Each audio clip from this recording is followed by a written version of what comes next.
Israel और Iran की जंग के दरमियान ईरानी फ़ौज के साथ साथ वहाँ की आवाम के बारे में जो तस्वीरें सामने आ रही हैं वो ये दर्शाने के लिए काफ़ी हैं कि जो हमारी भारतीय मीडिया के ज़रिए जो प्रोपेगेंडा किया जा रहा है कि तेहरान में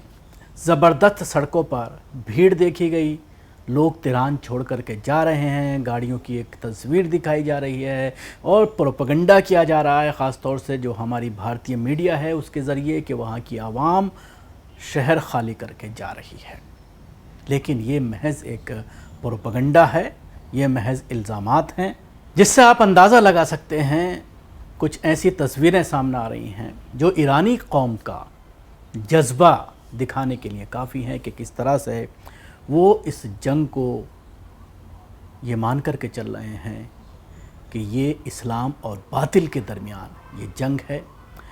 और इस्लामी जज्बे के साथ वो अपने काम को बखूबी अंजाम दे रहे हैं और उसके लिए उन्हें कुछ भी करना पड़े।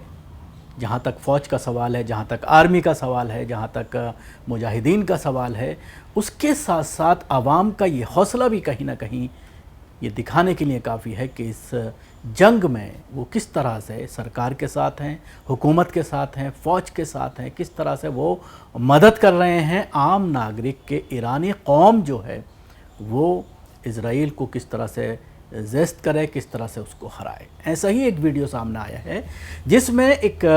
बेकरी पर काम करने वाले एक ईरानी बुज़ुर्ग हैं जिनके भाई की जो है इजरायली हमले में मौत हो गई थी। ख़बर सुनने के बाद बुज़ुर्ग बेकरी वाले 20 मिनट में जो है उनको देखने के बाद उनकी तदफीन वगैरह करने के 20 मिनट बाद जो है दोबारा जो है वो काम पर लौट आए। लोगों ने रोका तो कहा कि रोटी बनाने का काम नहीं रोक सकता, इस जंग में यही मेरा मोर्चा है। इज़राइल और अमेरिकी लाख कोशिश कर लें, देश के लिए असीम समर्पण और कुर्बानी देने वाली कौम का हौसला नहीं तोड़ सकते। जंग में हर एक का अपना मोर्चा होता है, सिर्फ देश के लिए।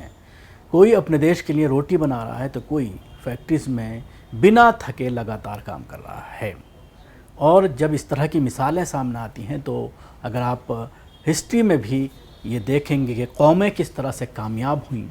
किस तरह से खिलाफत उस्मानिया की अगर हम बात करते हैं, किस तरह से उसकी बुनियाद रखी गई।